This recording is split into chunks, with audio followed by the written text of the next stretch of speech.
Nedēļas nogalē Cēsīs aizvadīti pilsētas svētki, kas vienviet pulcēja cēsniekus un pilsētas viesus, māksliniekus, dejotājus un mūziķus, kā arī amatniekus un tirgotājus. Jā, pilsētas svētki Cēsīm katru gadu ir īpašs notikums, un es katru gadu tos gaidu, jo tas ir pasākums, kurā ir interesanti, tāpēc, ka Cēsis ir pilns ar cilvēkiem, un dzīvība kūsā, pasākumi notiek, un tas ir tas, kas, manuprāt, Cēsīm ir nepieciešams. Ne tikai reizi gadā, bet arī biežāk. Tāpēc ne tikai pasākumu dēļ, bet arī tādēļ, ka tu jūti, ka ir dzīvība pilsētā, viss notiek, un tāpēc no pilsētas svētki liekas saistoši un interesanti. Jā. Nu, esam šeit pulcināti, kā teikt, pilsētas svētkus kuplināt.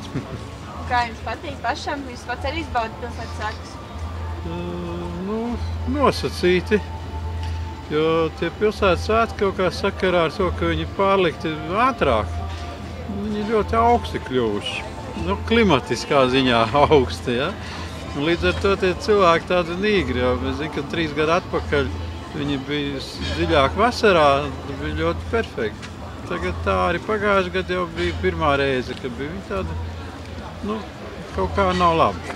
Svētku laikā interesantiem bija iespēja mācīties izgatavot mūzikas instrumentus, iemēģināt roku bungu spēlē un piedalīties citās aktivitātēs. Visas sestdienas garumā Cēsu viesus priecēja daudzveidīgu priekšnesumu uz kādas no skatuvēm pilsētas centrā, Rožu un Līvu laukumos. Kas mums ir blokā notiek pastāstīt? Jau otro gadu panākums sadarbībā ar Cēsu domu rīko pilsētas svētku skatuves, kuras uzstājās grupas no visas Latvijas.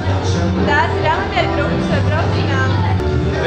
Uzstājās gan amatieru grupas, kas vairāk pa dienas laiku uzstājās, bet vakarā būs arī pieredzējušākas, profesionālākas grupas. Piemēram, 11. vakarā uzstāsies astronauti, vēl uzstāsies DJ Sekons Reiters, Valdē Longu, ļoti daudz citas kvalitīvas un labas grupas. Ir arī daudz ārzemju grupas, piemēram, šobrīd uzstājās mākslinieks no Austrālijas un nākošā grupa jau gatavojās, kas ir no Igaunijas. Pilsētas svētki nav nekas īpašs mums. Mums katru dienu ir īpaši. Un katru dienu ir īpaši uzņemt cilvēkus un lai parūpēties par to, lai visi ir priecīgi. Es mēģināju. Tu man bišķi kavē tagad, jo es eju uz mēģinājumu. Mēs ar grupu spēlējam šobrīd. Liels. Mums vakarā ir koncerts Zaļā zālē. Mēs tikko izdomājām, ka mēs spēlēsim koncertu šokar. Kaut laika apstākļi nelutināja, satiktie pasākuma apmeklētāji atzina, lietus ir traucēklis, tomēr svētku sajūta pavisam sabojāt nespēja. Vai tu neesi nosals? Nē, ir silti. Galvenais ir labi saģērbties. Jā, laiks jau nav 40. Suprīgi, varbūt nedaudz lietus iztraucēja, bet kopumā cilvēki ir priecīgi, Cēsīs ir aktivitāte, dzīvība, tas priecē. Cukurvati ļoti garšīgi. Bija brīdis, kad izskatījās, ka būs traki, bet cerams, ka tāds laiks, kāds šobrīd arī paliks. Man pagaidām viņas lietas neko vēl nav pabojājis. Visi nozīmīgākie, interesantākie pasākumi vēl tikai priekšā. Tāpēc domāju, ka viss būs kārtībā.